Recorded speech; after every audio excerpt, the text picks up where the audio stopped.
Okay, good evening, ladies and gentlemen. Welcome to this planning meeting on Thursday, the 22nd of February. Can I please remind all members and just advise all members of the public that first off, we have recording in process this evening, showing local government. And so if anybody does not want to be filmed, if you can make yourselves known, I can make sure that the filming tech doesn't film you. Okay. Secondly, can I please ask that any mobile phones be switched off or put on silent, or do whatever you've got to do to keep them silent. We have a tradition in this chamber that should we hear a mobile phone go off during the meeting, we would expect a £20 donation to the Mayor's charity. It is a very, very good charity, so you're more than welcome to leave them on if you want to, and I will call you.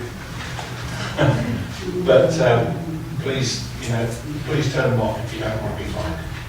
Thank you.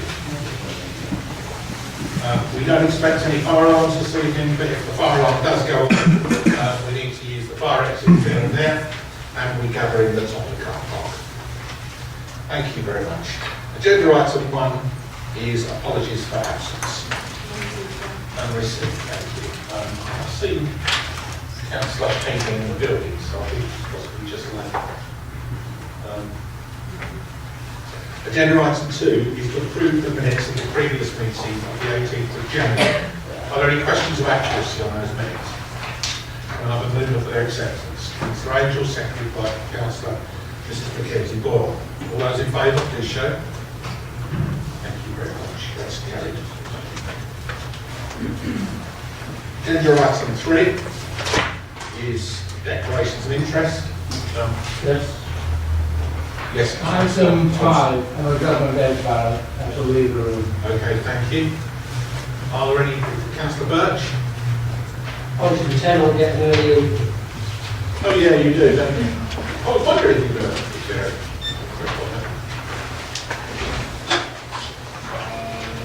Any other declarations of interest? Okay, thank you. Agenda item 4 is urgent items of business. I'm going to go follow anything. So we move then to page 41 of your agenda papers, which is Edgeborough School Grant Loan Programme. This application relates to Edgeborough School in Crowthorne, which is located outside of the settlement boundary. The proposal is for works to upgrade the existing playing field, which is this area in red here.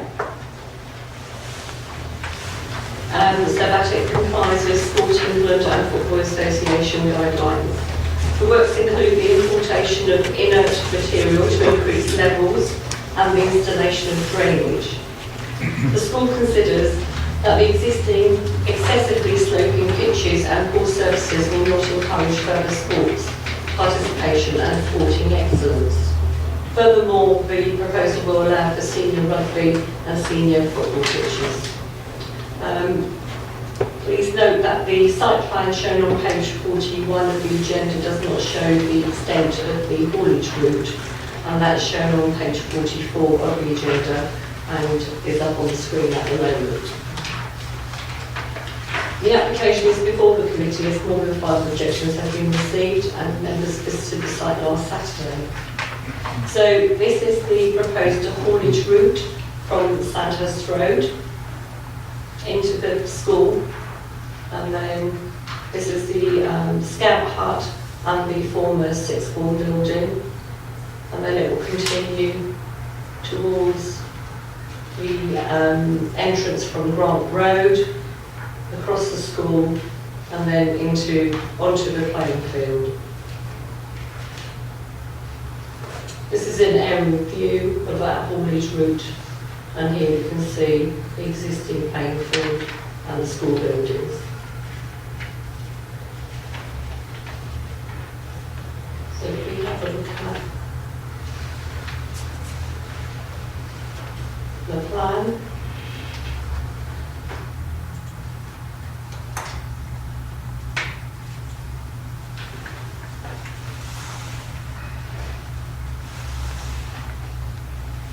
So this plan shows the areas that will be raised.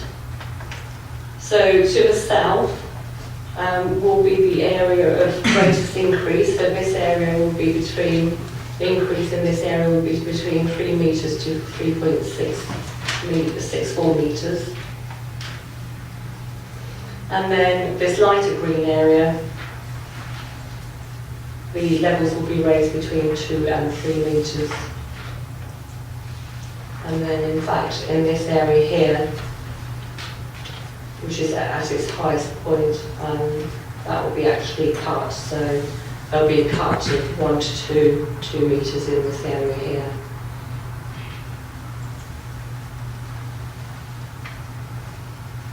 We just have a look at the cross section.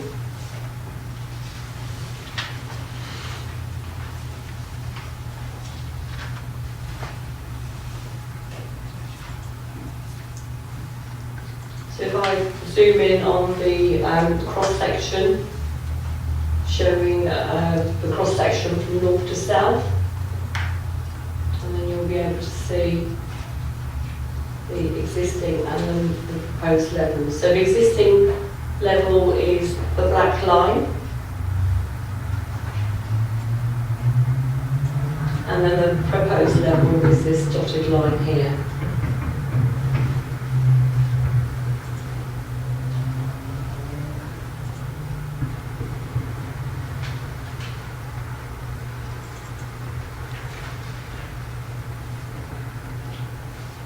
Now, in terms of site safety,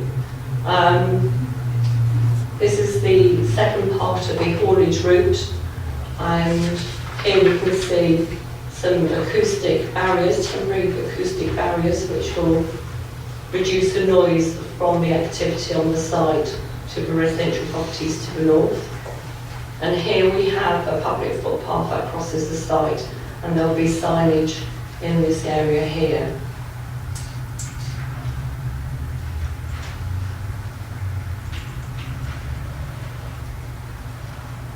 Okay, I'll just magnify this one a bit more. So again, this is the proposed access route from Sandhurst Road. Vehicles will turn right into the site. There'll be temporary acoustic barriers either side of the road to protect the adjoining properties from excessive noise. And there'll be some additional acoustic barriers along the route here as well. So vehicles will come in, there'll be some additional, there'll be some staff parking, temporary staff parking in this area here.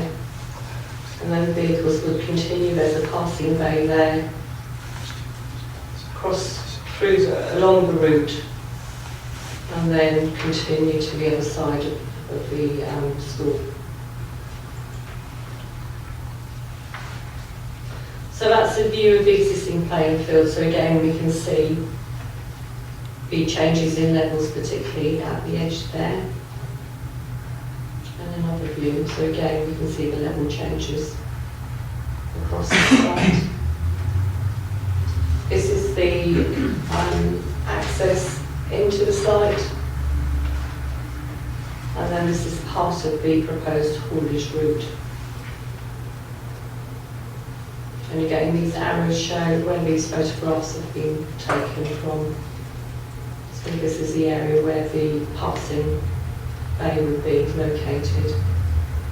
And again, we see some more photographs of the haulage route towards the playing field. If I can refer members to the supplementary report, which contains amendments to the officer's report and amendments to conditions. So the application relates to engineering works and would not result in a change of use or additional permanent structures. The primary considerations are the impact on highway and pedestrian safety and residential amenity of nearby neighbours. The proposal would not result in any material loss of trees or wildlife habitat, and tree protection measures will be required during operations.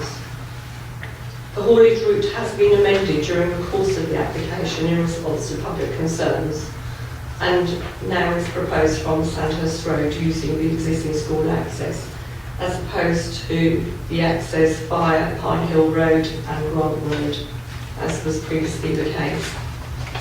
During peak staff access and egress hours, the single lane into the school will be marshalled, with the use of appropriate site safety and welfare measures. Construction traffic will be largely segregated from the rest of the school premises. Other measures include the use of terrace fencing, traffic mirrors, wheel washing facilities, signage and gates.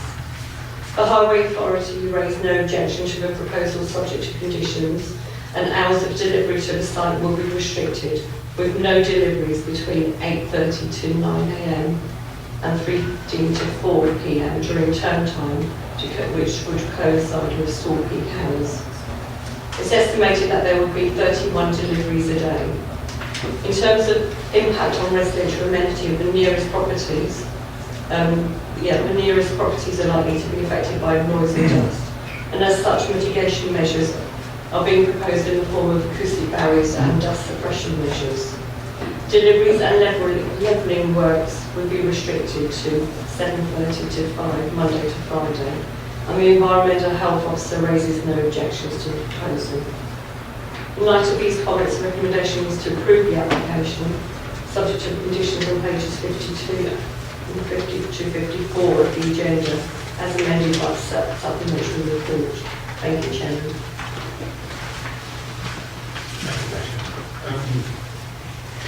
Am I right in saying this application applies with but nobody's registered to speak, is that correct? Sorry, I can't hear what you said. I beg your pardon, Jim. I said that this application complies with the regulations for public speaking, but nobody has actually registered to speak. That's correct, Chairman. Yeah, okay, thank you. First question from me.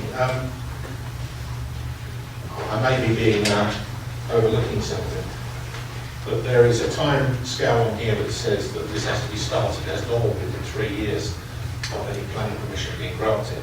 Is there a time limit on how long this should take?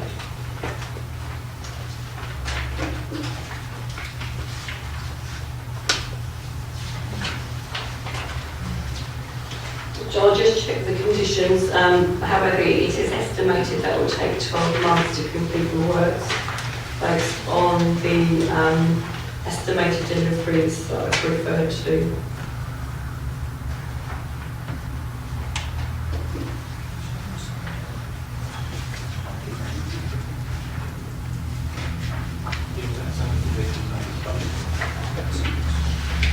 There isn't a specific condition saying that the works need to cease after 12 months of commencement. But should members feel that that's important to add, then that condition can be added. Okay, thank you. The acoustic barriers, I mean, the reason my first question was these acoustic barriers would need to be in place for as long as the work is being undertaken. I just want to know how long those acoustic barriers are in place, because obviously they have a lack of visual amenity for the people that face them. So there's a temporary acoustic barriers, but they will have to be there for as long as the work is undertaken. Is that right? That's correct, yes. Okay, thank you. Members, do you have any questions? Okay, I'll take Councillor Finney, Councillor Birch, then Councillor Mrs Hayes. And now I'll come to you, Councillor. Okay. Councillor Finney.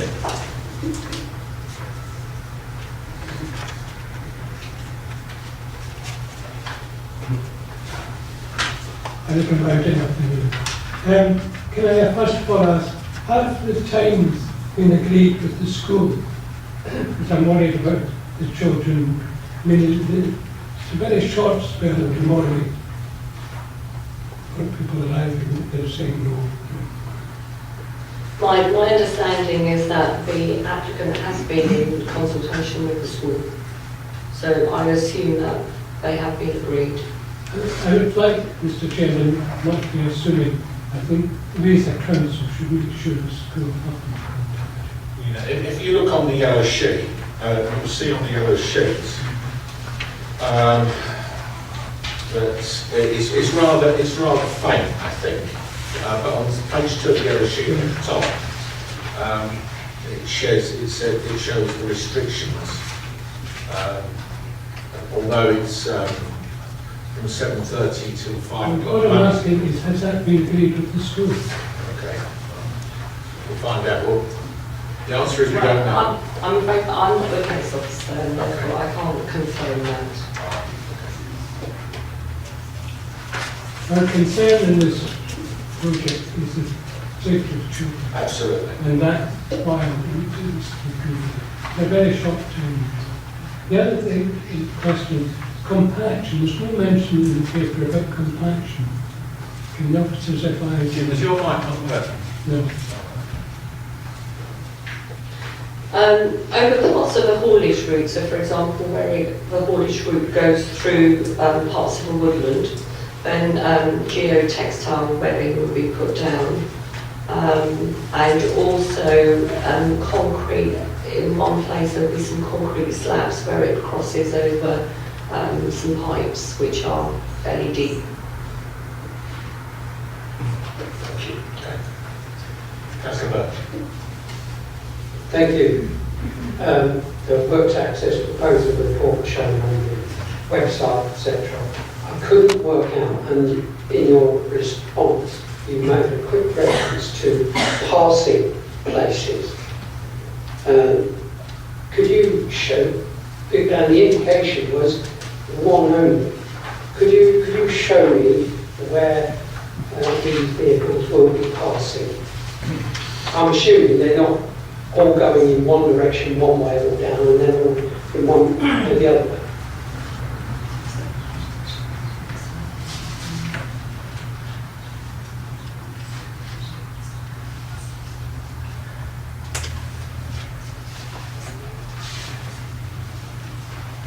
I'm just going to get the highway officer just to check one of the documents, but I'll go back to the plan that shows the passing places.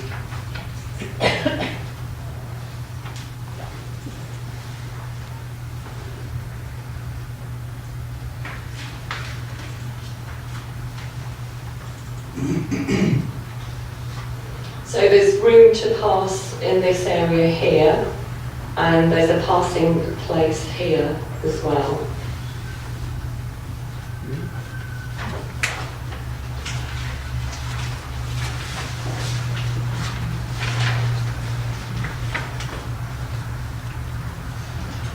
Right, so passing points of site vehicles have been allowed for adjacent to the wooded area and between the Scout building and the former Sixth Form building, which is in this area here and then this area here.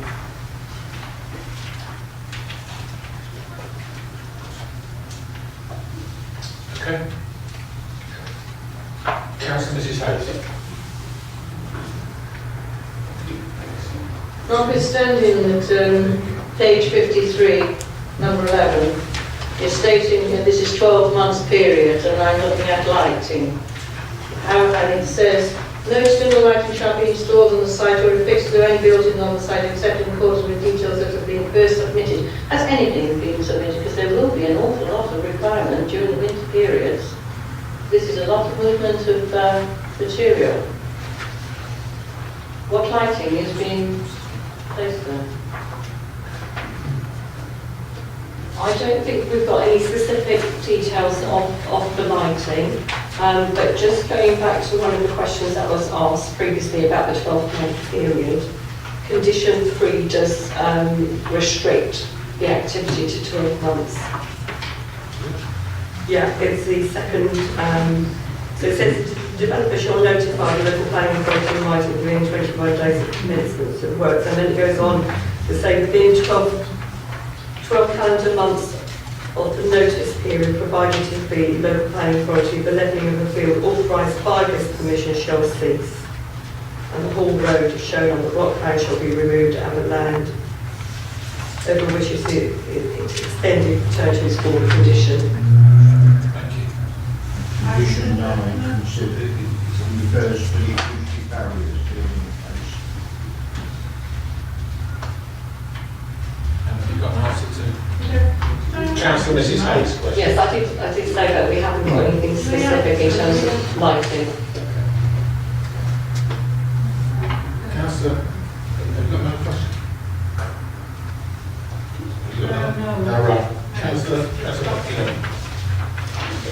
Thank you, Chair. I'd like to ask the traffic officer if there are any contingency plans for those lorries that perhaps through volume of traffic find that they arrive after 8:30. So where will they wait if the school's going to close the barrier during the peak times?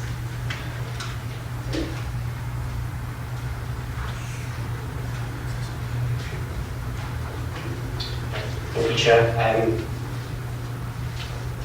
don't believe the applicant's actually given us a contingency plan. The indication is that there wouldn't be any deliveries to the school between 8:30 and 9:30 to avoid the school morning period. However, the inference is that the lorries are being scheduled to arrive early on in that period.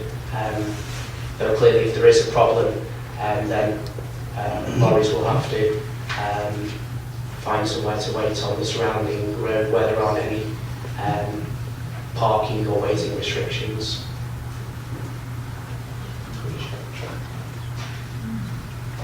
Got another question? I haven't prepared another one, but obviously that might come up in debate now that there may be some concern about the impact of lorries on the road. Councillor Brossard. Thank you, Chairman. Question about Shell. There will be the need clearly for heavy plant moving equipment to come on site to assist with the levelling of the topsoil that's being delivered. What will be the means of access to the field? Will it be the same as the existing one for the commercial vehicles? I would expect them to use the haulage route. Councillor Phillips. Thank you, through you, Chair. I'm wondering, given an estimate of 31 deliveries a day, a trip movement, sorry, have we had any restrictions on the amount that they're allowed to, trip movement they're allowed, deliveries they're allowed to take in a day? It's probably up to capacity of the vehicles they use. Yes, there aren't any specific restrictions as to The number of traffic movements that are allowed. So they could have 200 deliveries a day if they wanted. Well, I think that's very unlikely because of the timing and everything, restriction on the hours, etc. I will bring that up in debate. Okay. Councillor Lee. I haven't seen it anywhere, Chairman, although I accept I might have missed it, but the delivery relates to materials being delivered to the site. Do we know if there are any materials that are going to be taken from the site which will affect the transportation and the traffic movement? Because it's one thing taking stuff in, it's another taking it out. No, well, the majority of the engineering operation is to do with levelling of the field and the importation of the material. So I'm not aware that material is proposed to be taken off the site because they're raising the level of the field. I do understand that, but to do that they might have to remove something. The reason I'm asking the question is there's no mention of materials being taken off, which would obviously accept the number of trips. Yeah, it's not what the planning commission applied for, it's been, so. I understand that. Yeah. I was only going to say, Councillor Mrs. Hayes mentioned lighting, there's condition 11. That was the one I referred to. Yeah, that's the one I should refer to. Thank you, Councillor Phillips. Councillor Phillips. I see that they have wheel washing, but I'm wondering, do we have any conditions that they need to do street cleaning around the area after?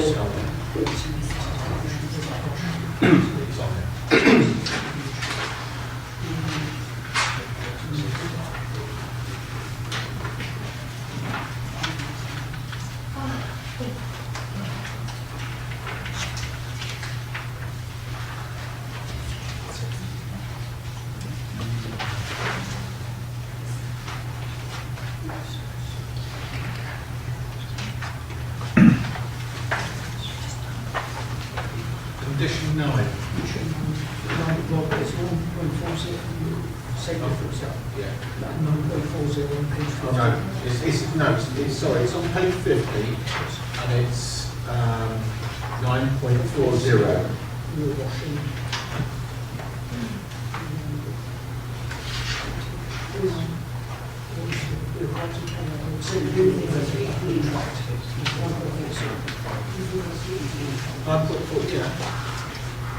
Yeah, it's the last part of that paragraph on page 50, 9.40. It's the penultimate sentence. So the applicant will be required to carry out road sweeping in the event of mud being tracked into the surrounding roads.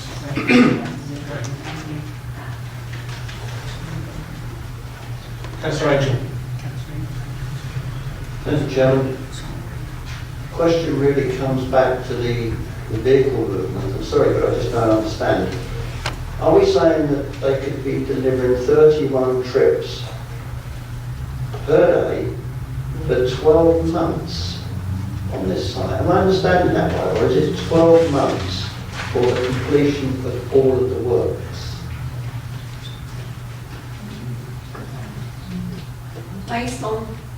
Based on the vehicle, on the trips, it's estimated that the work will take 12 months, and that is what the applicant is applying for.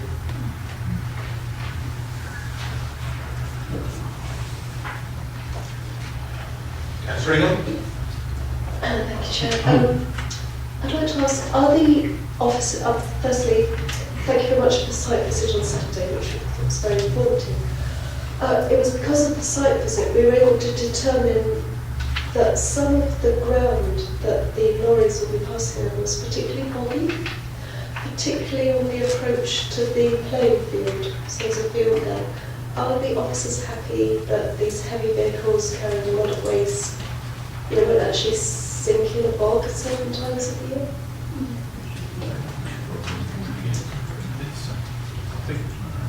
Would you answer?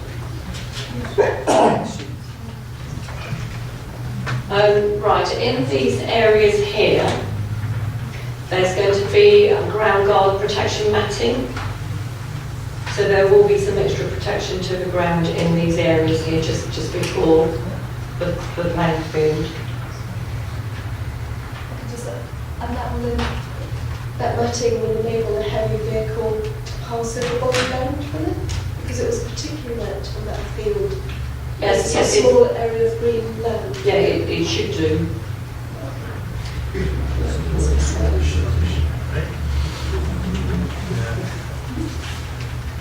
Okay, any other questions?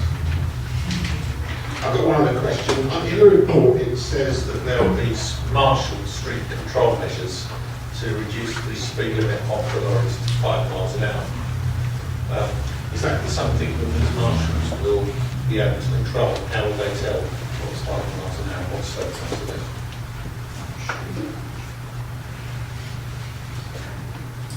Thank you, Chair. I believe the idea of the traffic marshals is to assist with the passing of lorries and waiting, and I'm not necessarily aware that they would enforce the speed limits of the lorries on the site. The next question is who will?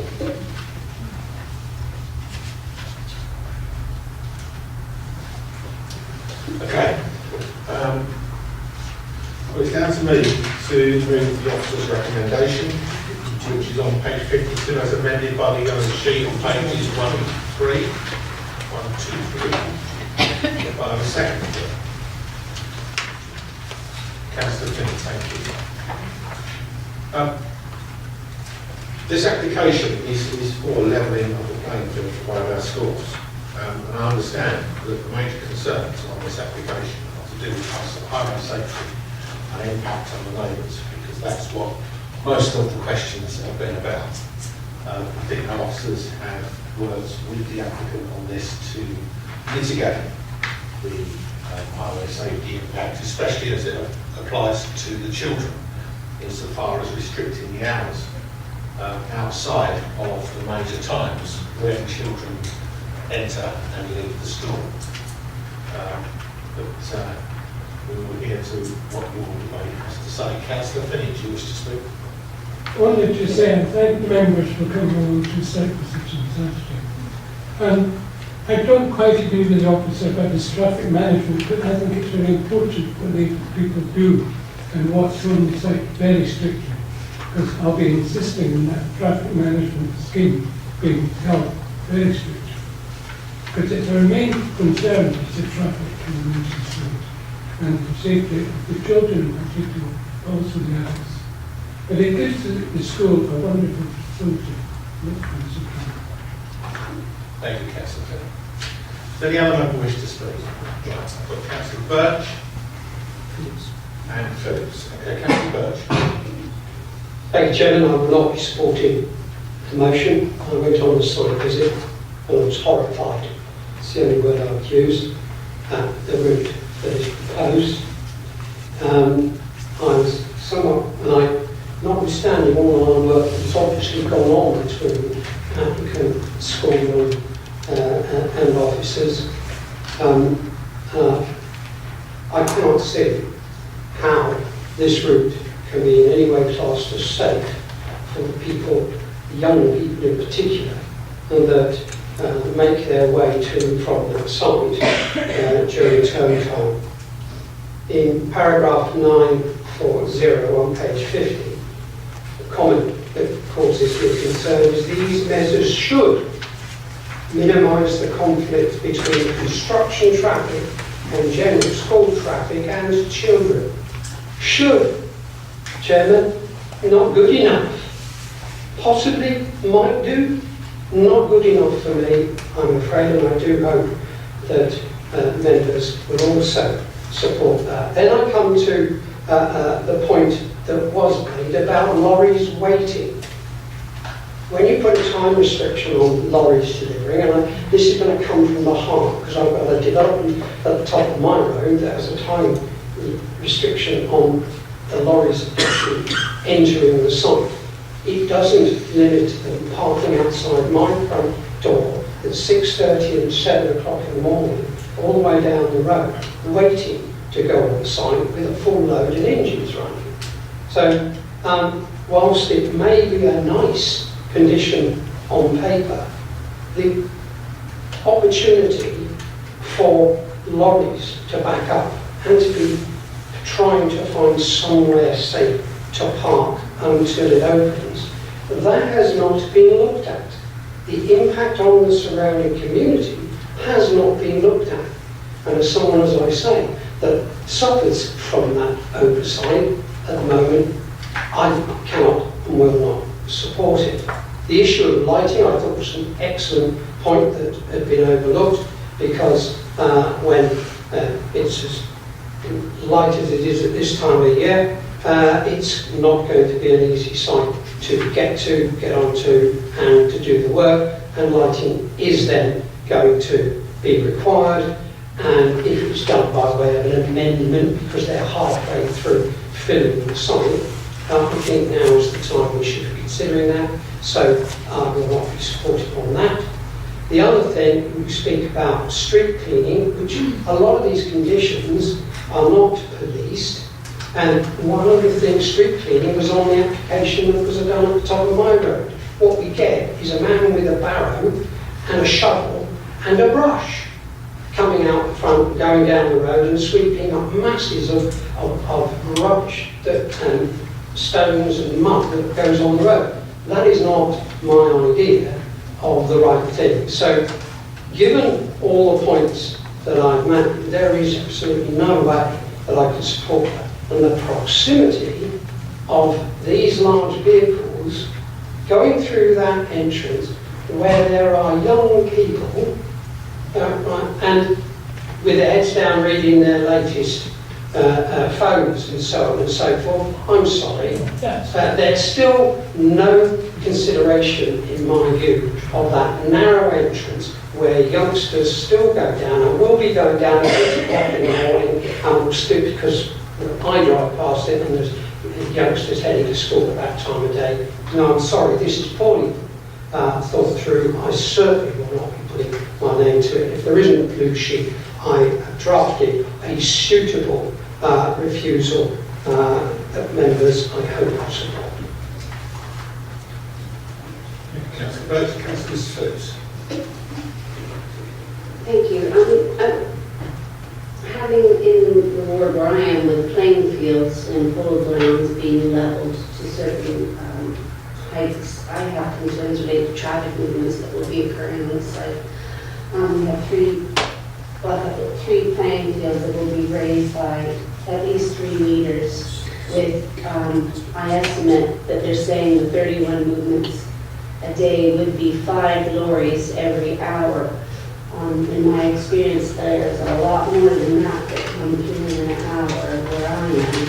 So I have to question related to the actual amount of traffic that will be needed to complete these fields to be raised 3 meters within a 12-month period. I feel that it's going to take longer than that, or they're going to have a lot more lorries to get enough soil in there to raise that high enough. So I personally will not be supporting it related to the estimation of the traffic movements that will be occurring. Thank you. Thank you. Councillor Mackenzie Wall. Thank you, Chairman. With the best of the world, I cannot see there will be 6 deliveries between 6:30 and 8:30. If a car can move 6 feet within that time, I am surprised as I live there. Councillor Rossall. Thank you, Chairman. The only comment I would make is that based on the comments that Councillor Phillips had made, the expectation would be that if there are in fact more movements scheduled in the day than is indicated in the spreadsheet, then my belief, according to the calculations that have been provided by the applicant, it does mean that the whole development will actually be completed in less than 50 weeks using the formula that's been set out in the supplementary sheet on page 2. Anybody else wish to speak? Okay. So anyone missed anyone? Well, once again, we're talking about highway safety, and I just want to go back over some of the comments that were made before you make your decision and raise your hand one way or the other.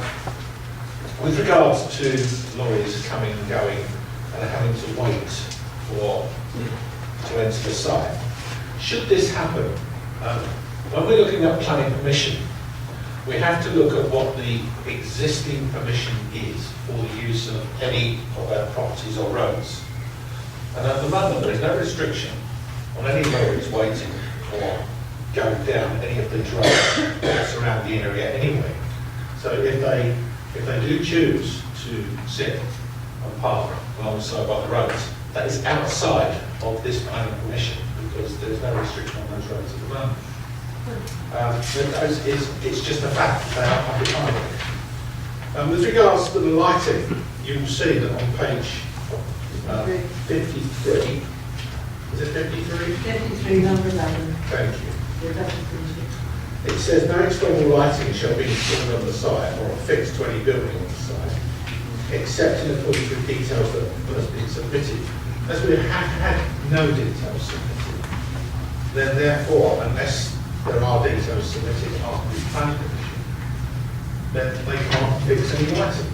That's the end of that. What members can do if they want to, if they are worried about lighting or light pollution, we can put an informative on in any planning permission that is given. Hold on, I'm talking now. Okay. But that has to come back to this committee. If that's what you wish to have, that is your concern with that. And finally, street cleaning is a standard condition that is put on all planning permissions where we feel that mud or any mess can be taken onto the public highway. How that is taken out needs to be covered by our officers. If we feel that it isn't being sufficiently done, if it is a man with a barrow and a bucket, then that is not sufficient to keep the street clean. So they are the issues that we have at the moment. However, this application has been worked on quite hard. I understand that it is a balance that you need to decide on. So I will put it to the vote. All those in favour to approve, please show. For? Sorry, fine. And against? And so the motion falls. Councillor Birch, you gave notice that you had an alternative motion. The proposal is considered to, well, I've taken 9.44 and I've adjusted it just so that the officers can be aware. The proposal is considered to result in adverse highway safety implications and is therefore considered to be against the policies listed, be policy M409, etc., and the MPPF. And I've added EN20 due to the lack of lighting, because that would have an environmental impact, could have an environmental impact. There isn't one. There wasn't one. There wasn't one. So, do you have a second to that, please? I'll say no. Thank you. I don't think I need to debate it. Okay, well, do you wish to speak to that? Sorry, I don't think we need to speak to it. I think everybody... Councillor Hayes, a second to just to speak. Yes, to say the traffic officer. Can you put your mic on, please? Just to say so, that I felt this application could have been clearer in the current reports and should be neither withdrawing these sort of questions going forward. Any other member wish to speak? All those in favour to refuse for the reasons given by Councillor Worrell, please shout. Councillor Birch, the beg your pardon. Sorry, lady.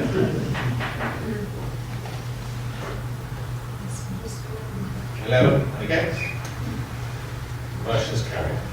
Thank you. We move on then to agenda item 6. And if anybody's here for that application this week, please do so. Or you can watch the sun if you want to. It's 28 Meadow Way, which is on page 55 of your agenda.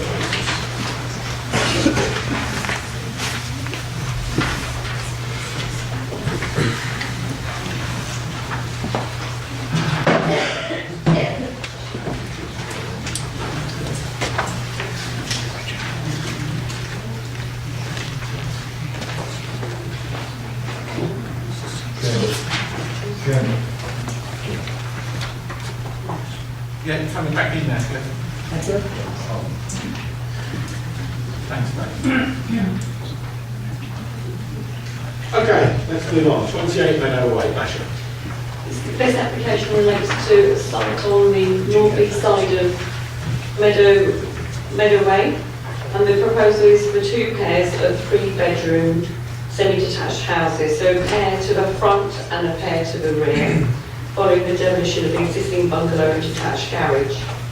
The application is before the committee as more than 5 objections have been received and members visited the site last Saturday. So just have a look at the plans.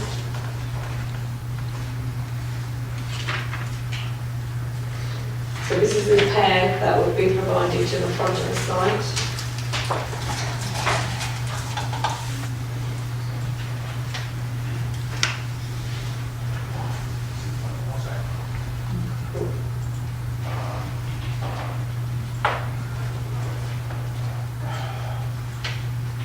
So there'll be 1 pair to the front of the site, and each of these dwellings would have 2 parking spaces each and a visitor parking space, and then a pair of semi-detached houses to the rear, again 2 on-site parking spaces each.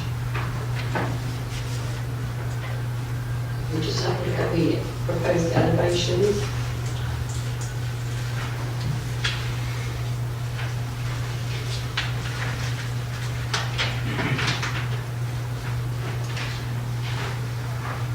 So this is the proposed elevation onto Meadow Way. This particular pair of houses would have accommodation on 3 floors. So the accommodation within the roof space would be lit by roof lights.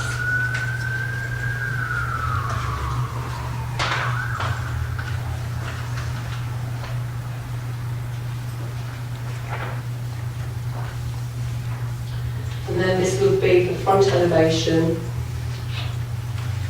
of the two properties to the rear.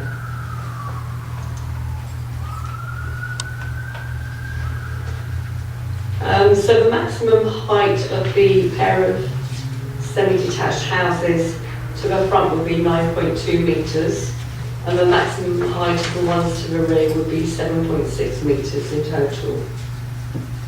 Each plot would also have secure cycle parking provided in the form of a wooden cycle store within the rear garden, and a bin collection area would be provided 25 metres from the highway for plots 3 and 4, whereas waste will be collected on the curbside for plots 1 and 2 at the front.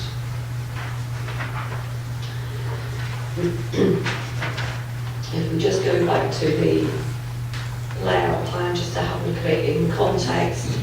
So vehicle access to the two plots at the back will be gained from this access road, which currently provides access to the scout hut in this area here and a garage block beyond. If I can, and then we'll just have a look at the photographs. So that's the existing bungalow, and as we can see, other properties in Meadow Way have used the roof space for additional accommodation. So here we can see both roof lights and floors. This is looking back along the access road towards Meadow Way. So plots 3 and 4 will be located here on the left-hand side. That's another view of the existing bungalow. And that's looking at the rear boundaries, that's standing within the garden area of the bungalow, looking towards the rear boundary. And that is looking towards the existing side boundary, beyond which you can see 20 to 26 Meadow Way. If I can refer members to the supplementary report, which contains an additional condition regarding the closure of the existing access point, as well as an informative regarding crossovers. The site is located within the settlement boundary where the principle of development is acceptable. One tree will be removed to provide visibility and another will be reduced in height and retained as standing deadwood. The oak and the horse chestnut nearest to the front of the site will be retained, one of which is off-site. And in order to mitigate the loss of trees, additional planting is proposed. The relationship with the existing and proposed dwellings is considered to be acceptable, as is the design of the scheme, following a number of revisions to the scheme during the course of the application.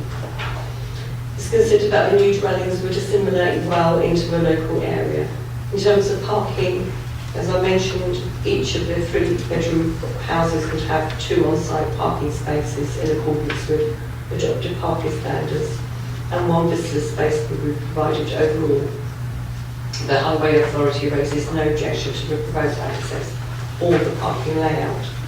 In light of these comments, the recommendation is to delegate the decision to the head of planning to approve the application, subject to the conditions contained in the officer report and as amended by the supplementary report, and subject to the completion of the Section 106 agreement to secure the necessary SBA mitigation. Thank you, Chairman. Thank you, Passion. Members, do you have any questions? Yes, Mrs. Eden.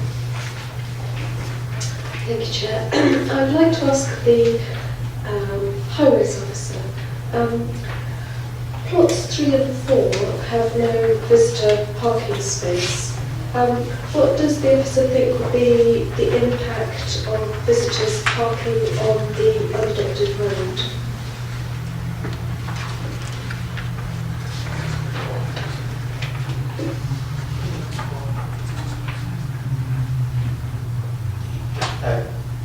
Chair, it would be possible for a visitor to park on the crossover in front of the residents' parking spaces if they so wish to do so. Obviously, 1 visitor space is being provided for the development overall, which is in accordance with parking standards, and clearly some missed parking could occur on the main part of Beddoe Way where there might be restriction, but as I've said, it could be entirely possible to park on the crossover in front of the residents' parking spaces which they would be visiting. Thank you, Chair. Thank you. Any other questions? Okay, if there's no other questions, I'll move on the officer's recommendation on page 67, as amended by the yellow sheet, page 4. Have a second, please. Councillor Crossart, thank you. This application was subject to a site visit that we went to on Saturday, and we looked at not only the size of the plot, but also the access road and the additional traffic that would use the access road to the side of the block. Bearing in mind that that access road already does serve a large block or two large blocks of garages. As far as the objections on the report are concerned, I think that they have been overcome by the report and the conditions. So, Richard, Very, very much, Chairman, to reiterate what you said. I thought the site visit was particularly helpful in understanding the proposed relationship of the two blocks of houses. I think actually the case officer has worked very well with the developer in coming up with what I think is actually quite an imaginative scheme. I think it will actually be beneficial to the area, so I'm really supporting the application. any other member wish to speak? Okay, if nobody's spoken, I'll put it straight to the vote. All those in favour to approve, please show. Unanimous. Thank you, members. We'll move on then to agenda item 7.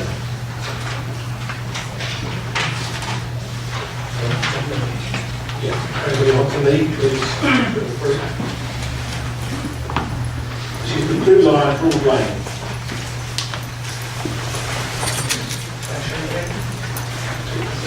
You're holding up well there, Basher. Well done. Far away.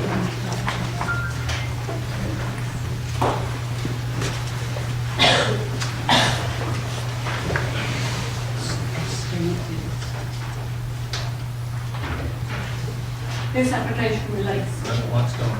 This application relates to a 0.05 hectare site comprising a 2-storey vacant public house building with first floor manager's flat, outbuilding, parking area and public garden. And it's located on the south side of Broad Lane, opposite its junction with Granada Drive.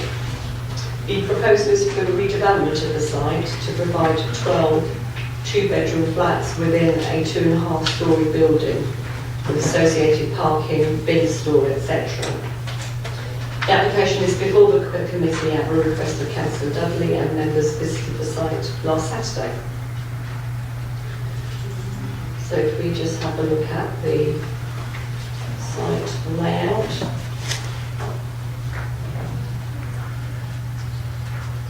So the proposal would be in 2 distinct blocks, here and here, with a maximum height of 9.2 metres.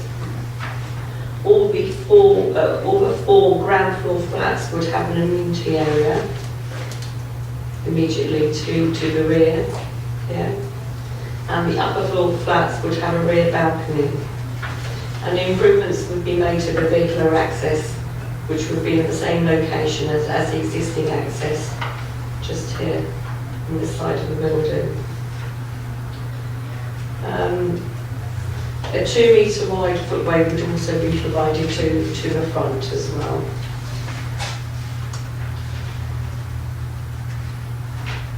So this would be the bin store in this area here, and then a cycle store in this area here.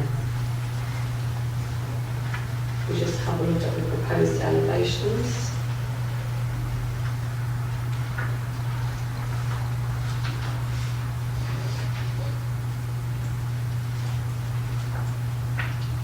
So this is the proposed front elevation, and you can see the relationship with the adjoining property around 1 and 2 Ramslade cottages.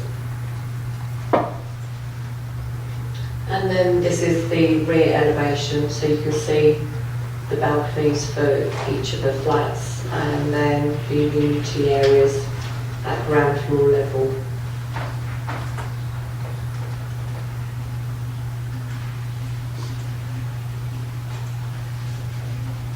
And then some photographs just to remind members of what the site looks like at the moment.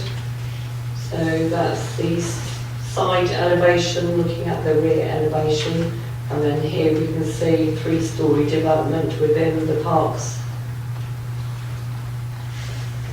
That's the front elevation with the access here to the right along the distant view. And then this is the existing parking area at the back. And again, we can see development within the parks to the rear. Again, if I can refer members to the supplementary report, which amends condition 617 and confirms that the proposed law would not affect the setting of Mallory's listed building northwest of the site.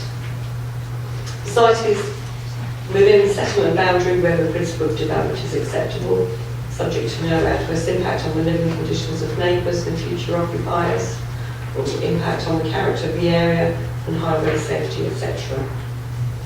The relationship with adjoining properties is considered to be acceptable, as is the design of the proposal. Members will be aware that there have been a couple of planning applications. The most recent was for retail use at ground floor level with 5 flats above, and this was refused on the grounds of non-compliance with adopted parking standards and increased traffic movements, and this scheme was allowed at appeal. In terms of traffic movements, the proposal would generate fewer trips than the pub use, and the scheme that was allowed at appeal, which included A1 use at ground floor level. A total of 19 spaces would be provided. If I just go back to my plan and plot those out to you.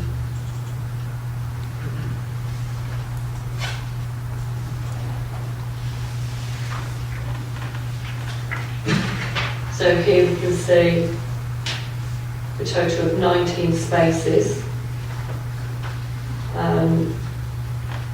Some of them would be allocated to the flats, so 1 space would be allocated to each flat, and then the remainder would be unallocated, and then there will be 2 disabled parking spaces here.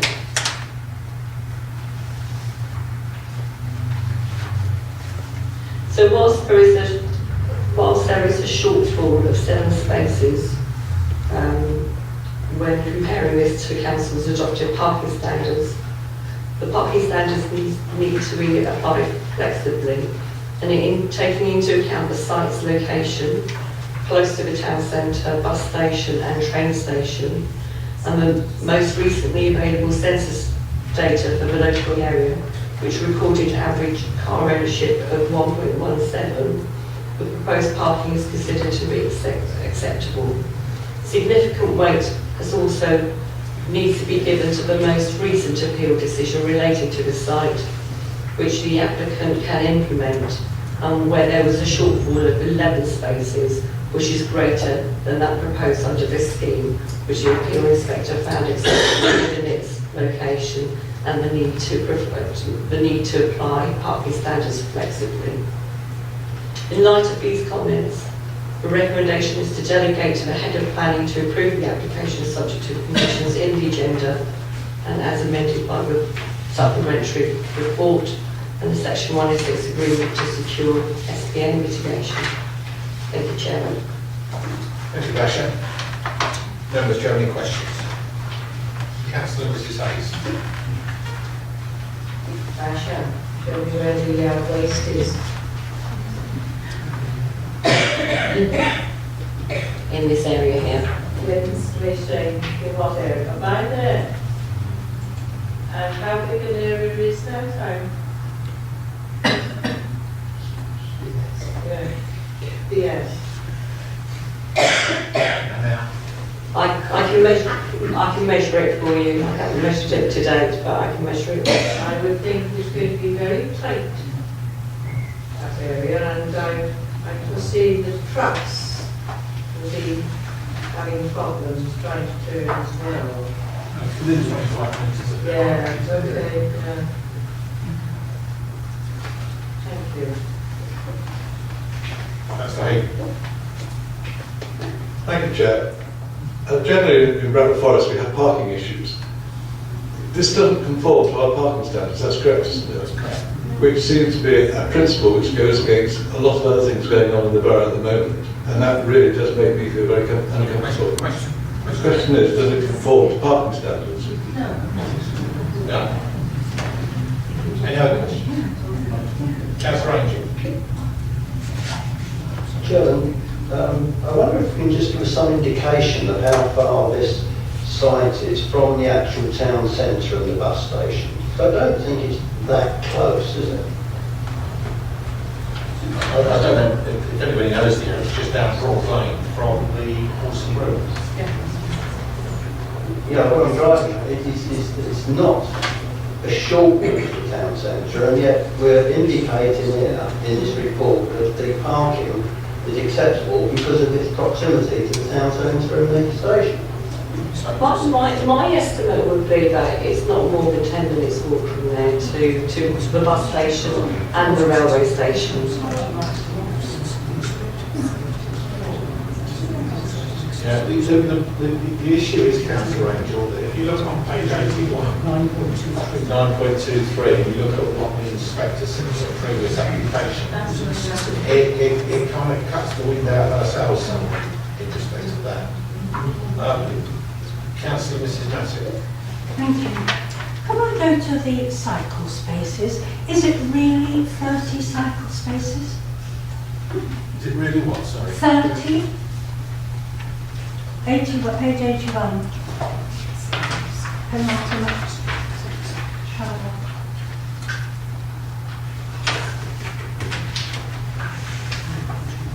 I'm sorry, the last paragraph. 9.21. 25? Well, if you look at 9.21, it says, sorry, if you look at 9.21, it says council parking standards would require 26 parking spaces. I'm sorry, I'm reading something else. There's somewhere else where it said 30 parking spaces for bicycles. I did say cycle spaces. I do have a copy of the cycle store plan here, and that says high-rise, two-tier bike rack system, 24 cycle spaces for residents, 6 cycle spaces for visitors. So the answer is yes. You mean they can be cycles? Any other questions? Okay, so there's no other questions. I'll move the officer's recommendation, which is on page 56, as amended by page 4 of the supplementary report. I mean, members, we've been to this site twice now, and we've had several applications. And I think we all agree that it's a great shame, once again, to see the redevelopment of the public house. However, we have to accept the commercial decision that the owners of this property have made, and therefore that's the closure of the public house and redevelopment of it is really beyond our control. It's up to the owner of the property to decide to apply for what he or she wants. I actually originally asked this application to come to committee because of the under provision of parking. But since I asked that, we had the planning appeal inspector's decision. And as I said during my answering the question earlier, kind of takes the wind out of ourselves as far as refusing it on planning permission, on parking provision is concerned. Especially seen as the previous application that the inspector approved would, under our policy, require less spaces than would require more spaces than this application before us.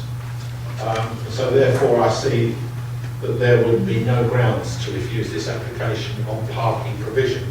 And I think it would be counterproductive and it would certainly open us up to possible costs. However, it's up to you. Who, any member wish to speak? Sorry, is there a second? No. Thank you. Right. Did I ask for a second? Yes. No, I'm going to do So thank you, Councillor Birch. Councillor Birch, would you like to speak? I was, Thank you. Right, well, yeah, that'll be seconded, so it's next, you said. Councillor Tulloch. Thanks, Mr. Chairman, and thanks to members who came on the site visit on Saturday. This is a site that's had a few applications come in since the demise of the Blue Lion pub. It is, I agree with your sentiments that it's sad to see a pub go, and it does seem particularly sad when you actually have a pub where a lot of extra houses were built around it. You would think that we'd be able to make some trade out of that, but there we are. You've referred to the previous appeal decision, but certainly not the planning inspector's finest hour, and a decision that's caused a lot of concern with local residents, the one incorporating the shop. This proposal, while it is a number of flats and still a shortfall of spaces, does actually have the benefit of a measure of support for local residents, as evidenced in paragraph 6.3. And I think one of the reasons that that there's people feel less concerned about this application is because instead of having people using a shop who would be pulling up and pulling away in short time, and instead of having the deliveries associated with the shop, you would have residents using the parking spaces, people who would know the area and who would be able to drive in and out more competently. The cycle provision sounds incredible. I don't think there's probably nothing like that outside the Netherlands, but there we are. So that's an interesting one. So I think, although yes, it does mean there's a lot going on the site. I think the particular differences between this and the previous application, I would ask committee members to support it. Thank you. Thank you, Councillor. Councillor Mrs. Matty. Thank you. I'd like to agree with the previous speaker. We have to go along with this. I regret the photographs we have this evening because they do not show the true state of that area, and everything has to be an improvement on that. It's an absolute disgrace. Councillor Mrs. Hayes. Yes, but it should be overdevelopment. Whatever you put on the site, and the inspector, I was very, well, that was 11 spacing was for the movement of people coming to shop. We're now cramming more in there and less with the parking. I'm sorry, I cannot accept this. It's overdevelopment. It's cramped, and they're going to walk to the station. They're still going to have a car to come home to use on weekends. I hope when you go back, it won't be like the last one, and you will have a compromise, I'm assuring you. Okay? Councillor Angel. Do you want to respond? Thank you. I understand your remarks, but I'm sorry, I can't support this. I really am left. What is the point of us having a policy when this is so much out of kilter with that policy? The previous appeal was a previous application. It was a previous inspector with a previous point of view. Now, what it says is, however, the appeal site is accessible to the town centre, railway station and bus stations. Well, quite frankly, you can argue that about any development site, whether it's 2 days away from the bus station, 2 hours, 10 minutes. For my vote, I'm sorry, I'm against this application. You want to go next? Yeah, Councillor Leake. We've been told many times, Chairman, that we are to consider each application separately and on its merit. And that's what the inspector was doing on the last one. It's quite possible that on this one, another inspector, or even the same one, might take a different view. I am extremely concerned about the parking issue. It would have been quite possible, and it is quite possible, to develop this site to provide accommodation and acceptable parking and access. It's quite apparent, in my view, that an attempt has been made to overdevelop the site and to squeeze in parking spaces. I'm actually getting quite tired of receiving applications which don't come anywhere near our parking standards.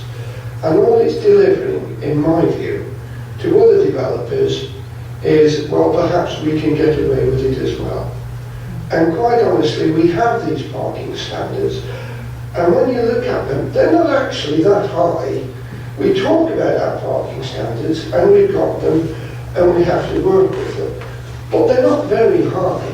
And when you look at the fact that these are two-bedroom accommodation, and bearing in mind the high ownership of vehicles in Bradwell Forest, it's not beyond belief to believe that each of these flats will eventually finish up with two vehicles if there are two residents living in them.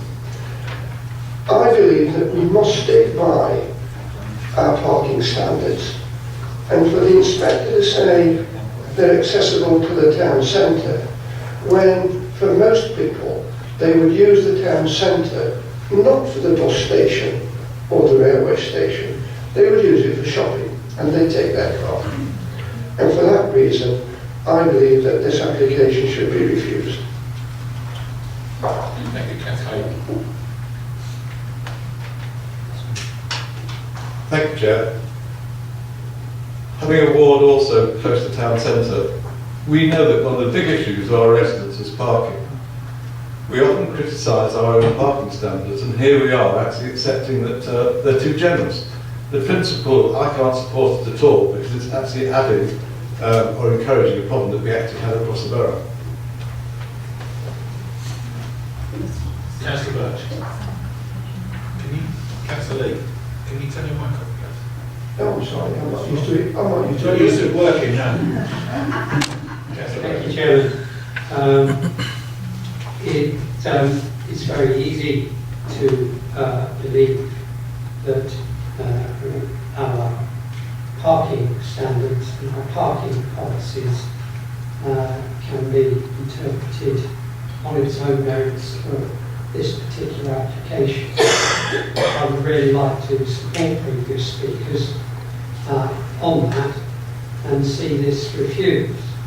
Unfortunately, my experience and time on this committee tells me that when a previous inspector has given a ruling, that ruling usually becomes very significant material planning merit. And it is extremely difficult to get one planning inspector to totally overrule another. It is galling to the extent that the interpretation of the word flexible is used in the way it is, when we believe it means plus or minus one or two spaces, but an inspector can determine flexibility to be any number that fits in with what is trying to be achieved.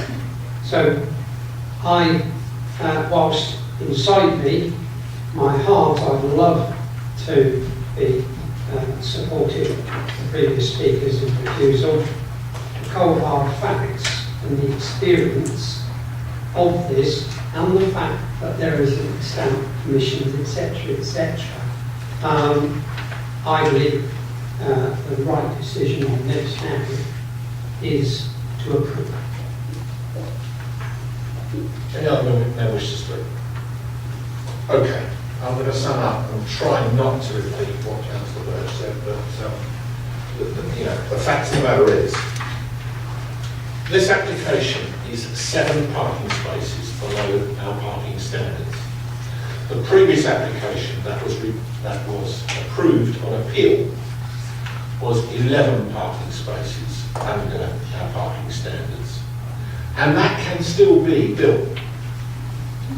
That is an existing planning permission within 3 years. It could be built. The previous planning inspector's comments, when made officially on giving an appeal decision, is material planning consideration and will be taken into consideration by previous or past planning inspectors, and would certainly be taken into consideration should this be refused and go to appeal. We refused the previous application because of parking, and it was overturned. The fact of the matter is, to refuse this on parking grounds would be folly and expensive. We have to apply parking standards close to the town centre and flexible. That's what we've been told. Councillor Turrell was quite right when he said that that previous ruling by the planning inspector was probably not his finest hour. The problem is, that's what we have. So therefore, I believe that we have no other route than to approve this application. However, you will decide with your votes, members. All those in favour to approve, please show.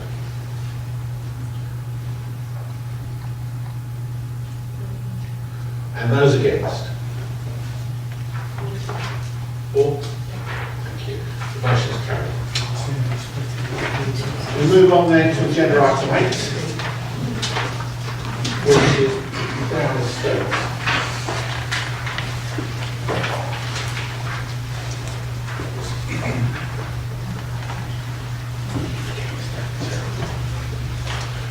Okay, Matt, you can go and give Asher a rest.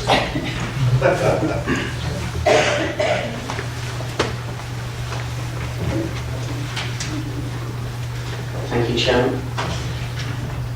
The proposed development is the erection of a barn-style building following the demolition of an existing barn used for storage. It is proposed to use the building for B1 offices and B8 storage purposes. The site takes access from a private road known as Blaine's Lane, which connects to the adopted highway of Swinley Road, some 250 metres to the east. The application site itself is situated to the rear of a commercial logging and sales property known as the Swinley Sawmill, and lies opposite a large existing barn under the ownership of the current estate.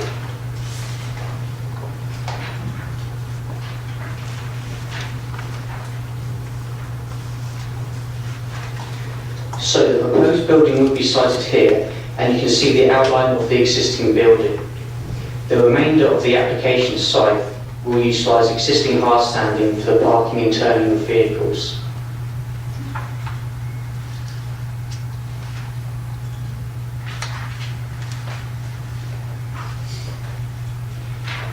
So this would be the appearance of the proposed building. As detailed in the officer report, it would constitute a floor space enlargement to the existing building of over 200%, or in other words, 3 times the size.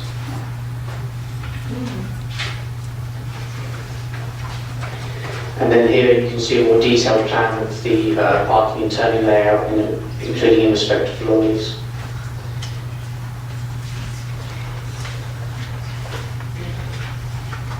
So looking at the photographs, this is a picture showing the existing Swinley Sawmill, and you can see the existing level of development. The application site is further behind, and you can't really see the existing building from the existing photo. This is a photograph showing the access to the actual application site, so the existing barn is just over to this left side, and you can see that the accessway has actually been recently tarmacked and hard surfaced as part of improvement works undertaken by the current estate.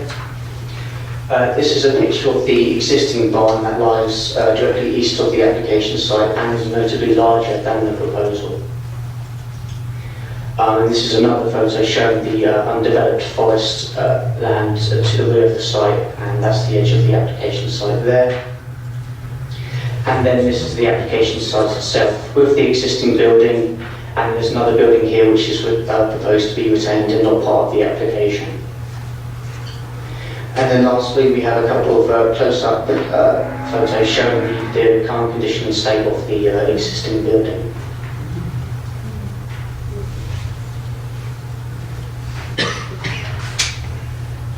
So no objections have been received to the proposal, and the reason it is being heard by the planning committee is because it constitutes a departure from the development plan. The site is located outside defined settlement, but not within the greenbelt. As such, the proposal does not fully accord with our Brecon Forest Borough Local Safe Plan Policy EN8, which states that replacement buildings in the countryside should not be materially larger than those they are replacing, and should also be within the same use. The proposal would be of a different use through the proposed office use, and is clearly significantly larger. However, Policy EN8 is not considered to be fully consistent with the NPPF, which supports the proposal. The NPPF encourages economic growth in rural areas, and this includes supporting the growth and expansion of all types of business and enterprise, not just rural-related activity. Furthermore, the NPPF states that development in the countryside should not detract from its intrinsic character and beauty. As you saw from some of the photographs, the site constitutes previously developed land and is sited within an existing developed commercial area that contains multiple buildings, one of which is larger than the proposal. As a result, it is not considered that in the context of the application site, that the wider character of the countryside would be adversely impacted. The design of the building would be relatively industrial in nature, but this would be in keeping with the existing built form of the immediate surroundings, and is preferable to, for example, a glazed multi-storey building in view of its proposed office use. It is not considered that the proposal would result in any adverse impact on the amenities of neighbouring properties or on highway safety, for the reasons detailed in the officer report. It is noted that the application site adjoins SSI to the north.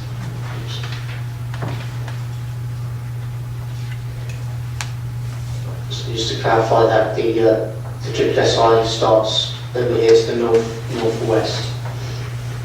And the existing building also supports nesting birds, which are protected. However, this has been assessed within the report and through supporting information provided by the applicant, and the resulting impacts can be managed through the imposition of recommended conditions as per the Biodiversity Officer's recommendations. Turning attention to the supplementary, there's some clarification as to the dimensions of the existing building, as that was not explicitly stated in the officer report. And there's a recommended additional condition with regards to external lighting in respect of the potential presence of bats. The informatives have also been amended to reflect this additional suggested condition. Therefore, in conclusion, while the proposal conflicts policy EN8, it is considered to be in accordance with the NPPF, which carries more weight. In view of this, it is recommended that the application be approved. Thank you, Chairman. Thank you, Matt. Members, do you have any questions? Mrs. Hayes. Matt, can you put it back up again, the plan? I just want to clarify in my own mind. It's a building 3 times bigger than the one that was just for storage. Yes, that's correct in terms of floor space, yes. Above is offices for people to work in. No, it would be ground floor. It'll be it'll be essentially flexible use. So if I zoom in on the floor plan. And parking for these new people that work Oh, there. well, let the officer ask the first question. So yeah, it'll be across one floor, separated into different bays, so that you'll be able to provide some office use there, and also there'll be used for storage. So there's parking available to extend in this site area. So there's a lot more movement before just storage, now we've got offices. Yeah, that's correct. There is a parking layout that's been provided. You've got parking spaces here, and there's also parking spaces here that are part of the overall Counil Estate site. It's also noted that it is a private road that's located some distance from the Swindon Road. Any other questions, members?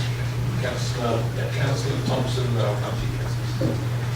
Yes, it's a question of the use, office use. If the Crown estate divested itself of this land, then whoever took the land from it would be able to use it as offices, would they? I think that it's not possible to limit the office use to used by the Crown estate. I mean, potentially yes, but the question is whether or not it's reasonable to do so in view of the fact that the MPPF does support business use of all types in supporting the rural economy, so that's not just limited to the Crown estate. But that is departed from the local plan. It isn't so far. It isn't so far as policy EN8, but the MPPF, which is what encourages the overall enterprise, carries more weight in this matter, and that's why we are recommending the application for approval. That's Mrs. Ingram. Thank you, Chair. The new structure being so much bigger than the existing structure, will it be visible from Lanes Lane?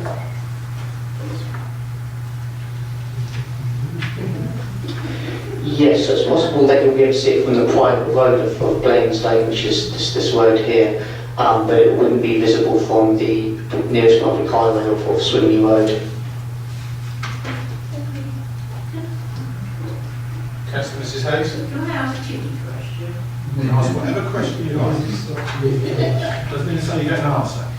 Okay, so we find that if say it was sold on, it could be wherever the person wants. Well, conversion of barns come to mind, and into living accommodations and things. Should I have that fear? It could happen, couldn't it? Well, we can't prejudge any No, I know, but I'm just pre-warning. So I don't think it I will was be. just asking, was it the feasibility of it? Anybody can put an application in for I'm anything. sure that our conditions should be placed as we go to the table. Any other questions? Am I missing anybody? No? Okay, I'm with the officer's recommendation, which is on page 98, as amended by supplementary pages 4 and 5. Do I have a second, please? Thank you, Councillor. Members, you've heard the officer's report on this and the fact that this is a departure from our normal policy, but it really doesn't throw as much weight as the national planning policy framework policies do, where we are encouraged to use land to support the rural economy, and that is exactly what this is doing. So I think that it is a good use of this land and a good use of this site. The second wish to speak? Any other member wish to speak?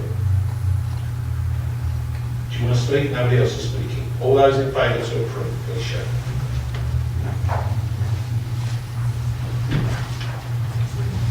And those against? That's carried. Thank you. We move on then to agenda item 9, which is the Blue Mountain Golf Club.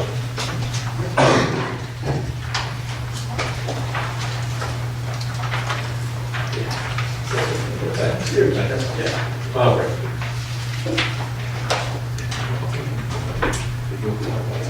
Thank you, Chair. This is a Section 73 application to vary conditions 39 and 43 of the hybrid planning application 160020 OUT relating to Blue Mountain Golf Course. The hybrid application granted full planning permission for the erection of a learning village, sand and the access road from Temple Way, an outline permission for up to 400 additional residential units, a community facility and sports facilities. Currently, under the hybrid application, condition 39 prevents occupation of any buildings on the site until the listed off-site highway works have been completed. And the off-site highway works are set out in the condition. They are works to the Wood Lane, Temple Way and Foxwood Roundabout. Enhancements to Wood Lane, a two-pin crossing to be provided on Temple Way and works to Forest Road. Condition 43 currently restricts occupation of any phase of development until details of the proposed bus stops have been submitted to and approved by the local planning authority. The proposed amendments in this application seek to permit up to 50 residential units to be occupied before the off-site highway works in condition 39 are completed and before details of the proposed bus stops are being approved. There's no changes proposed in the conditions to enable the learning village to be occupied before highway works are completed or for the bus stop details to be approved. And the learning village is due to open in September of this year, and the off-site highway works have commenced on site already, so as to be completed by September. No changes are proposed to the off-site highway works to be carried out as approved under the original application. Reserved matters applications have been submitted for the first 2 phases of residential development, but these have yet to be determined. There were no highway objections to the occupation of up to 50 residential units before the works are completed. The levels of traffic, pedestrians, cyclists can be safely accommodated on the existing network for the potential level of occupation likely to take place before the off-site works and bus stops is completed, which is anticipated to take place before the opening of the village in September. And this application is recommended for approval, subject to conditions listed in section 11. And you note on the report, the conditions there are listed are those that were applied to the highway application, and these are repeated so as to be applied again in this current application. Thank you, Chairman. Thank you, Margaret. Just for clarification then, this is currently an approved outline application for 400 dwellings and the learning village. Form for the learning village and outline for the regulation. And the learning village is planned to open in September. It is, and works are well progressed. In fact, I believe the works should be completed by June and may start moving off-site. Okay. And they can't open the learning village until such time as this off-site highway improvements are completed. That's correct. And as yet, none of the houses have come forward for planning permission under the reserved matters. The reserved matters have been submitted for 2 phases, but they're yet to be determined. Do you want to? Any other member have any questions? Yes, the one. Who is responsible for doing the off-site works? Is it the borough council or is it the developer? I believe Ringway have been contracted to commence the highway works, and they've started the works now.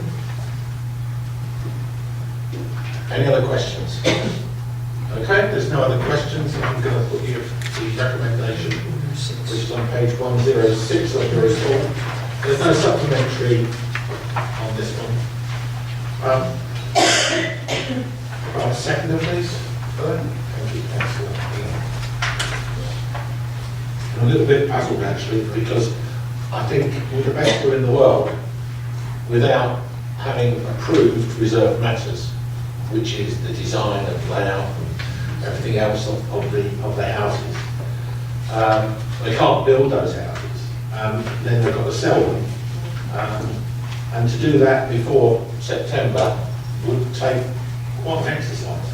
However, once again, we have to look at an application as it is before us, not whether or not it can be implemented in time to do it, because the highway improvements have to be done before the learning village is open. We've just heard the officer saying that the learning village will probably be finished by June, and it certainly will be open by September.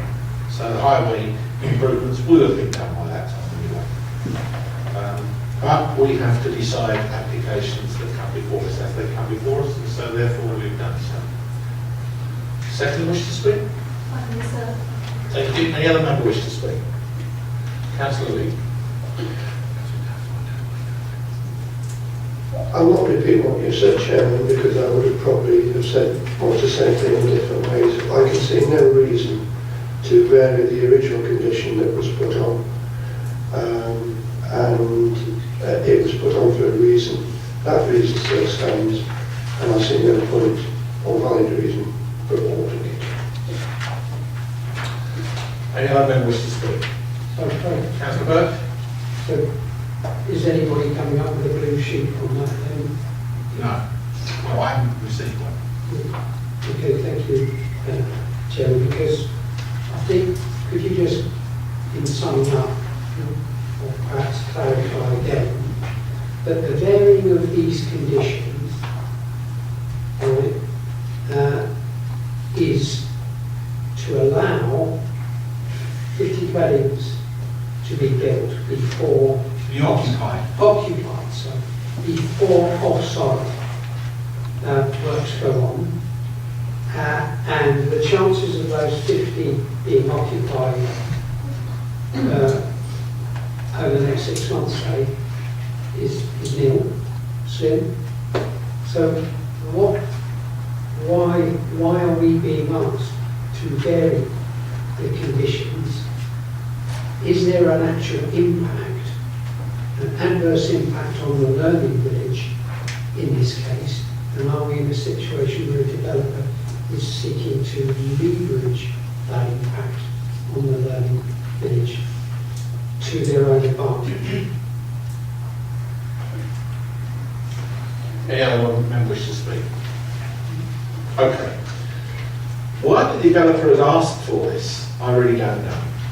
We could speculate until the proverbial cows come home. It may well be such an innocent thing as this is needed for finance reasons. It could be for other reasons internally within the developer. But the fact of the matter is, it is almost impossible, I would suggest, to have these 50 properties occupied before the learning village is open, and therefore the learning village will have to have these highway improvements done before that can happen. As I said in my opening remarks, I don't see the point of this application, but we have to deal with applications that are before us, and we have to deal with them looking at policies. And therefore that's what we've done, and the officer recommendation is that 50 properties could be occupied before the highway improvements are completed. Therefore, you've got to remember everything else, including the reserve matters on every single one of the dwellings, has still to come before us. We're now in February. It can't come before us before the end of March. Can I ask on a point of information? What impact on the learning village are we all going to have? Well, I'm sorry, but we've gone questions, but no, is the answer really. So I will ask you to support this recommendation. It's a very, very strange one, but it's entirely up to you. All those in favour to approve this application, please show.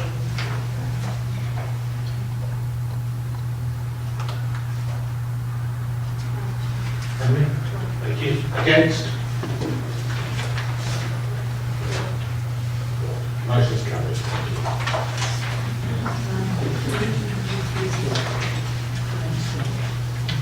Councillor Birch, you can go now.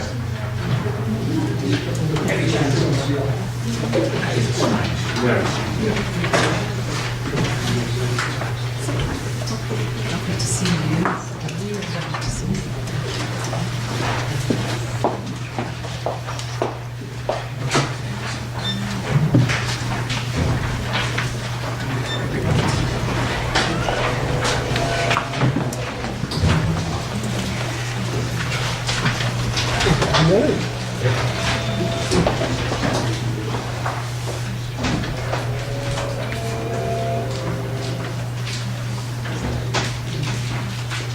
Councillor Birch has got so you don't find that count. Why I don't like this one. No, not yet. 25, page 125. Yeah, we'll get to that. Yeah. This reading. Agenda item 10, page 123 of your agenda papers. Yeah. Thank you, Chair. The item called community this evening is a tree preservation order works application. It's presented to committee as the applicant is a member of this particular committee. Before we move on, I'd like to bring council's attention to the yellow sheet item number 10, which is an amendment to the address. The report is titled 8 Dale Gardens. It is about 8 and 10 Dale Gardens. An application was made to prune or remove a total of 7 trees.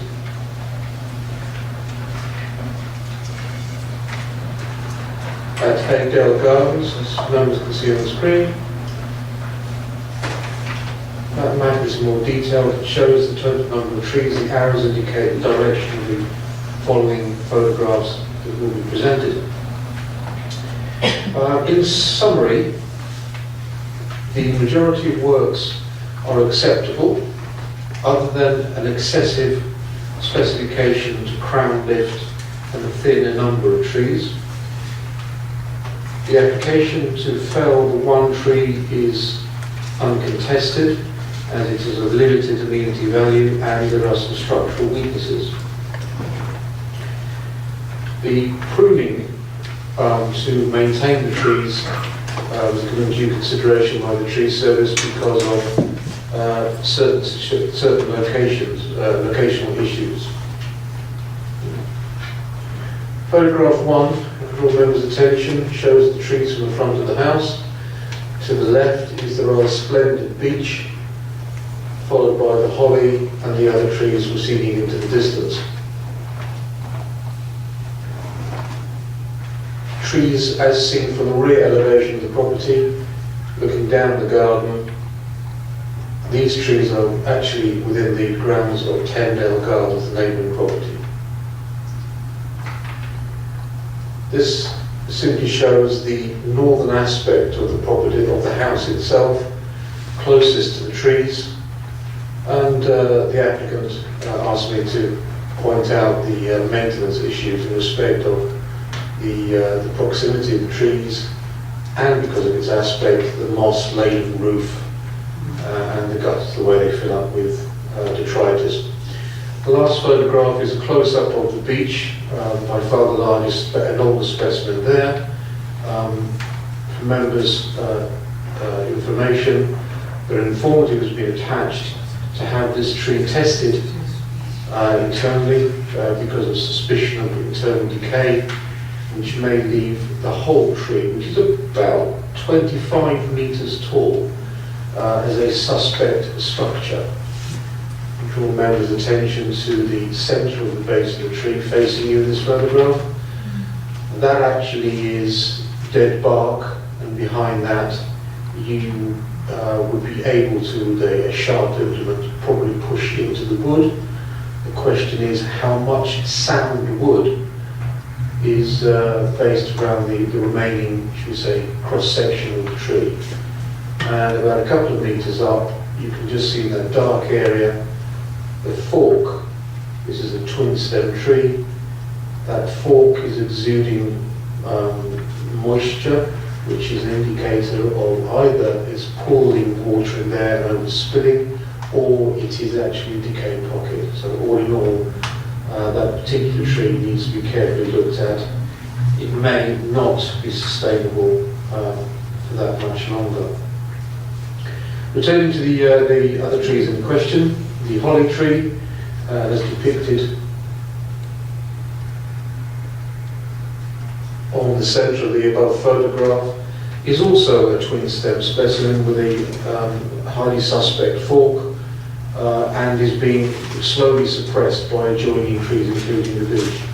So all in all, in respect of the beech tree, the tree service is recommending that the maintenance of that tree be carried out as per the other trees, apart from the holly, some crown lifting in order to clear the roof and allow some passage underneath the other trees for maintenance purposes.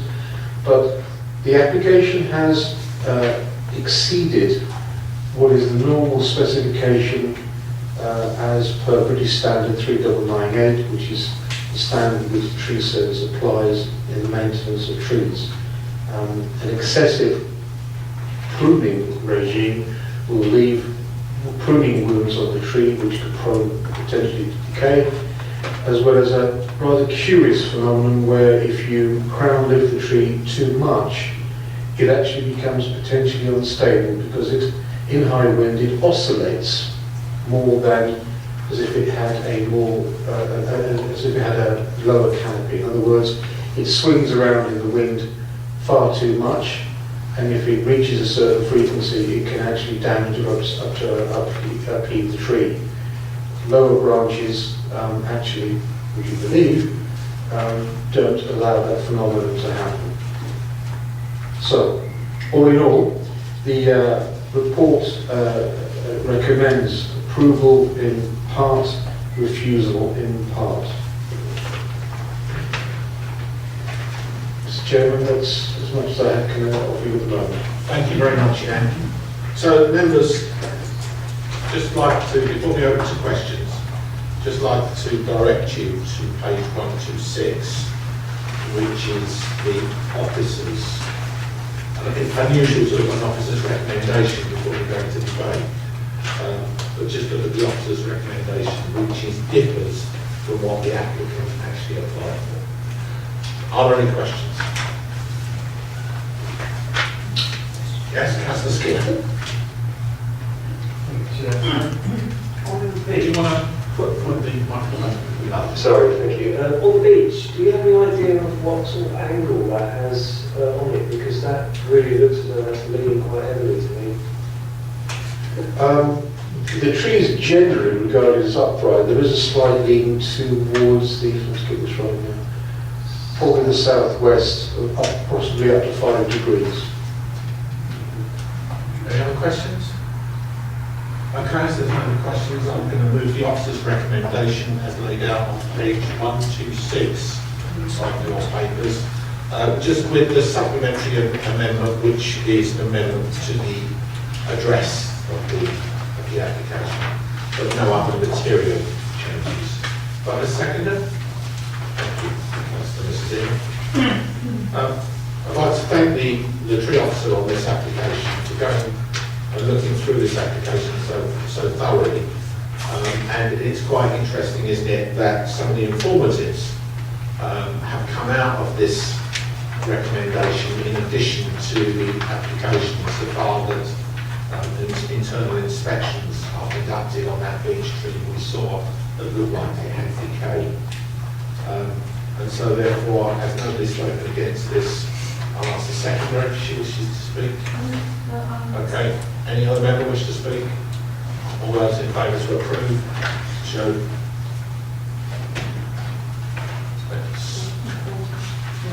Unanimous? Is it unanimous? Someone correct me if it isn't. Thank you. Thank you very much, members, and thank you for your time this evening. I think that is closed.